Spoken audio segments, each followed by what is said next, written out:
Only Modi వర్గం మాత్రమే. నేను మా ఇంటర్నల్ మీటింగ్లో కూడా చాలా సందర్భాలు చెప్పిన, బండి సంజయ్ వర్గం అని చెప్పి బండి సంజయ్ కోసం పనిచేస్తే కూడా దానికి క్షమించే ప్రసక్తే లేదు. వ్యక్తి కోసము గ్రూపులు కట్టేవారికి అది బండి సంజయ్ కోసం పనిచేసినా ఎవరి కోసమైనా పనిచేస్తే వాళ్ళకి టికెట్ 80% ఇవ్వం. పార్టీ కోసం పనిచేయాలి.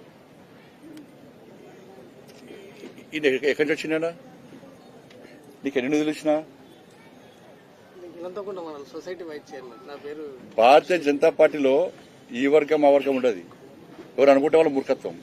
ఒక్కడి జెండా కోసం పనిచేయాలి, పార్టీ కోసం పనిచేయాలి.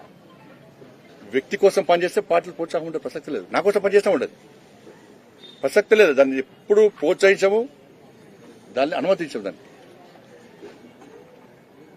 హుజాబాద్ నియోజకవర్గంలో కరీంనగర్ పార్లమెంట్లో ఆ పద్ధతి పోయింది. ఎక్కడ లేని సమస్య ఇక్కడికి వస్తున్నది, ఎక్కడ లేని సమస్య ఇక్కడికి వస్తున్నది. కానీ ఎవరైనా కూడా ఎవరి రాజకీయ భవిష్యత్తు మనం కష్టపడి ఇప్పుడు గట్లంటే బండి సంజయ్కి పార్టీకి హుజరాబాద్లో తక్కువ ఓట్లు రావాలని కొంతమంది పనిచేసారు.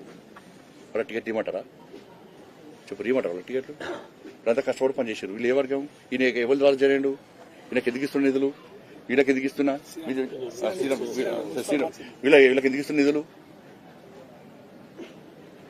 అసలు నాకు వర్గాలు తెలియదు. ఇక్కడ నాకు కార్యకర్తలు తెలుసు తప్ప ఇప్పుడు చేరినప్పుడు నేను అంతా యాక్టివ్గా లేను. నేను ఎవరికో నాకేం తెలుస్తుంది అన్న, నాకు ఎవరు అసలు పనిచేస్తున్నా. ఇప్పుడు ఈజీఎస్ దేశంలో ఏ ఎంపీ మీరు నమ్మరు, ఏ ఎంపీ కూడా ప్రతి గ్రామ పంచాయతీకి 5 లక్షల నుంచి 20 లక్షలు ఇచ్చినటువంటి ఒక ఎంపీ నాకు చూపెట్టారు. మీరు కరీంనగర్ పార్లమెంట్ లో ఎన్ని గ్రామ పంచాయతీలు ఉంటే అన్ని గ్రామ పంచాయతీలకు సరే ఒక 10-20 గ్రామ పంచాయతీ టెక్నికల్ ప్రాబ్లం వలన ఇవ్వలేకపోయినాం. ప్రతి గ్రామ పంచాయతీకి 5 లక్షల నుంచి 20 లక్షల వరకు ఈజీఎస్ నిధులు ఇచ్చింది నేనే. ఇప్పుడు ప్రారంభోత్సవాలు చేస్తున్నాం. మేము ఒక్కొక్క మండలానికి 1.5-2 కోట్ల నిధులు ఇచ్చినాం.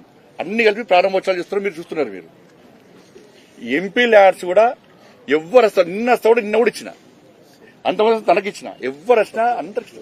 అవి దేనికోసం మనకు కావాల్సింది ఎవరు గెలవాలి? పార్టీ కోసం కష్టపడ్డటువంటి ఇలా ఇది కార్యకర్తల ఎలక్షన్స్ అన్న, వాళ్ళు పార్టీ కోసం కష్టపడి గెలిపించారు. ఆ గెలిపించడం మళ్ళీ వాళ్ళు ప్రజాప్రతినిధులు చేయాల్సిన బాధ్యత మాది ఉంటుంది. లేకుంటే దానంత మూర్ఖత్వం ఇంకోటి ఉండదు. సిఆర్ఎఫ్ ఫండ్స్ 800 కోట్ల రూపాయలు తెలంగాణ రాష్ట్రానికి వస్తే సిఆర్ఎఫ్ ఫండ్స్ 219 కోట్ల రూపాయలు తెలంగాణ కరీంనగర్ వరకు వచ్చిన. ఇది వాళ్ళు చెప్పారు. మొన్న ఉస్నాబాద్ లో కోమటిరెడ్డి వెంకటరెడ్డి గారే చెప్పారు. 219 కోట్ల రూపాయలు ఓన్లీ కరీంనగర్ పార్లమెంట్ నియోజకవర్గానికి ఇస్తాం. ఇప్పుడు మళ్ళా 100 కోట్లు వస్తున్నాయి. ఈ దఫా మళ్ళా 150 కోట్లు మళ్ళా వస్తున్నాయి. గ్రామీణ సడక్ యోజన హైయెస్ట్ పైసలు ఇక్కడ వరకు ఇస్తాం. మీరు రోడ్లు చూస్తున్నారు. ఏ కమ్యూనిటాలు ఎవరికి కావాలన్నా బోర్లు కావాలి. మొన్న సమ్మర్లో దాదాపు 800లకు పైగా బోర్లు ఎంచినాం. సమ్మర్లో తండాలలో అక్కడ ఇక్కడ మొత్తం బోర్లు, ఎవ్వరు బోర్లు అడుగుతారు ఇష్టం. ఇక్కడ ఎవ్వరు అడుగుతారు ఇష్టం బోర్లు. ఎవ్వరికి బోర్లు ఎవరి కోసం అంటే ఈ వర్గానికి బోర్ చేయదు, ఈ వర్గాన్ని బోర్ చేయాలనుకున్నాం. నాకు ఏ వర్గం నాకే తెలియదు. ఎవరు ఏ వర్గం ఇప్పుడు నాకేది వాళ్ళకి ఎదురు నాకేం తెలుస్తుంది. కాబట్టి నేను మళ్ళీ అనిపిస్తున్నా, కొంతమంది గిరిగీసుకొని బండి సంజయ్కే పూజ చేస్తా అంటాననుకో, వాళ్ళ అవుట్ రాసిపోయారు. వాళ్ళ భవిష్యత్తు అవుట్ ఎందుకు ఇస్తాం? టికెట్ ఎందుకు ఇస్తా? ఇప్పుడు నాకు సపోర్ట్ చేసి బండి సంజయ్ వర్గమే అని ఇవ్వాలన్నా కూడా వాళ్ళు టికెట్ ఇయ్య. మోడీ వర్గం అనాలి, పార్టీ కోసం పనిచేస్తా ఉండాలి. ఇది క్లారిటీ. ఇది ఇప్పటికైనా కొంచెం అటు ఇటు ఉంటే మీరు పార్టీ జెండా కింద రావాలి. నా కోసమే పనిచేస్తారు కానీ ఇంకోటి కోసమే పనిచేస్తారు కానీ పార్టీ జెండా కింద రండి. ఒక జెడ్పీటీసీ టికెట్ను సగం పంచేయం. మనం దాన్ని సర్వే చేస్తున్నాం. మనకు కావాల్సింది ఇలా మెజార్టీ మనకు గెలవాలి. అన్ని పీఠాల్లో మనం కైవసం చేసుకోవాలి. ఎందుకంటే అభివృద్ధి చేసింది మనం, నిధులు తీసుకొచ్చింది మనం, కష్టపడేది మనం. నా 20,000 సైకిల్ అంటే ఈ మామూలు విషయం కాదు. దానికి ఎంత తెరవడానికి ఎంత కష్టపడడం నాకు తెలుసు, ఎంతమందిని ఒప్పించడం నాకు తెలుసు. ఇదే బాధలు తెలుసుకోవాలి, కష్టాలు తెలుసుకోవడం మనం చేస్తున్నాం. మనం ఇలా మోడీ అయినాక మోడీ కిట్స్ కోసం ప్రయత్నం చేస్తున్నాం. మనం నేను నంబర్ పోతే బట్టలు లేవన్న పిల్లలకు బటన్స్ లేవు. ఇప్పుడు నేను ఏసీపీ మాధవ్ చూసినాం, అది కింద చెప్పులు లేవు. ఇక్కడ మొత్తం చినిగిపోయింది, డ్రెస్ మొత్తం చినిగిపోయింది.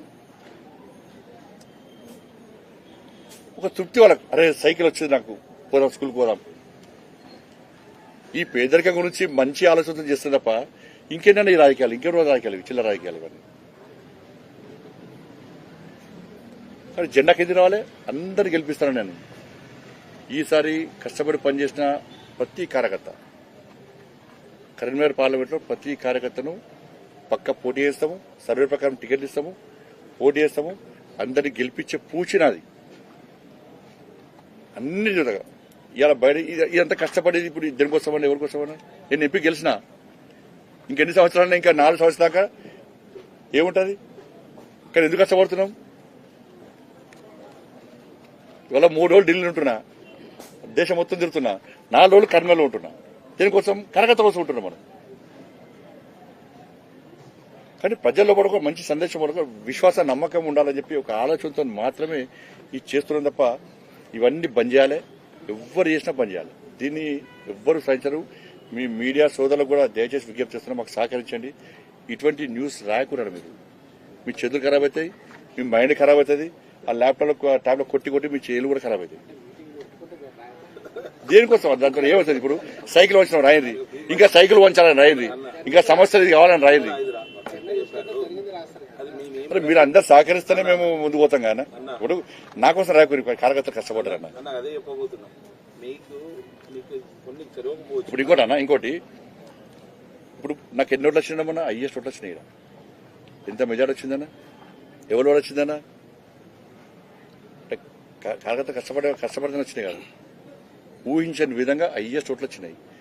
ఆ కష్టపడ్డల కోసం నేను పనిచేయాలా లేదా? వాళ్ళు దేనికోసం బండి చేయడం కోసం కష్టపడలే, వాళ్ళు పార్టీ కోసం కష్టపడ్డారు. పక్క వాళ్ళు టికెట్ గెలిపిస్తాం. మీరు నాతో తిరగటంలో ఎవరు టికెట్ ఇవ్వాలి? నేను మీరు కన్వా చూడండి. పోయినసారి కార్పొరేషన్ కూడా నా కోసం నా చుట్టూ తిరగటంలో ఎవరు టికెట్ ఇవ్వాలి? పోస్ట్ కూడా చెప్తా, క్లియర్ అవుతా. నా బండి సంజయ్తో రోజు వచ్చి మా ఇంట్లో కూర్చొని, నా ఆఫీస్లో కూర్చొని, బా నువ్వు ఆ హీరో అన్నా, జై సంజయ్ అన్నా అని నువ్వే తోపు అన్నా అని పోగొడతాను. వాళ్ళ టికెట్ ఫస్ట్ టికెట్ ఇవ్వదని చెప్పాను. పార్టీ బాధ్యత కూడా ఏదని చెప్పాను. ఇప్పుడు కృష్ణారెడ్డి నాకు అందరూ పరిచయం, జిల్లా అధ్యక్షుడు కృష్ణారెడ్డి నాకు వ్యతిరేకం చేసిన అంతకుముందు, అడుగును ఒకసారి. కానీ కృష్ణారెడ్డి కమిట్మెంట్ చేసి, నాకు వాస్తవం చెప్తున్నా, కృష్ణారెడ్డి కమిట్మెంట్ చేస్తూ ఒక విద్యార్థి పరిషత్లో తమిళనాడులో ఫుల్ టైమర్ గా ఉండి ఏ విధంగా అక్కడ ఆర్గనైజేషన్ పెంచిండో ఆయన కమిట్మెంట్ తెలుసు. నేనే కృష్ణారెడ్డి ఫోన్ చేసి, అవునా కృష్ణారెడ్డి, నేనే ఫోన్ చేసి నువ్వు తమిళనాడులో ఎట్లా కమిట్మెంట్ తో పనిచేస్తావో అట్లా పనిచేయబోయి అని చెప్పించి జిల్లా అధ్యక్షుడు కృష్ణారెడ్డి ఏ రోజు జిల్లా అధ్యక్షుడు అయితే ఊహించుకోలేదు. నేను నా వర్గం కాదని చెప్పి దూరం పెట్టినా. ఈ వర్గాలు ఏంది నాకు అర్థం కావాల్సి గెలిచినా అయిపోయాయి. ఇప్పటికే వర్గం ఇంకా 4 సంవత్సరాల దాకా ఏముండదు. కానీ కార్యకర్తల భవిష్యత్తు నాశనం చేయదు. ఈ కార్యకర్తలు ఎన్నికల్లో పాల్గొనబోతున్నారు, ఎన్నికల్లో గెలిపించాల్సిన బాధ్యత మనది. ధన్యవాదాలు.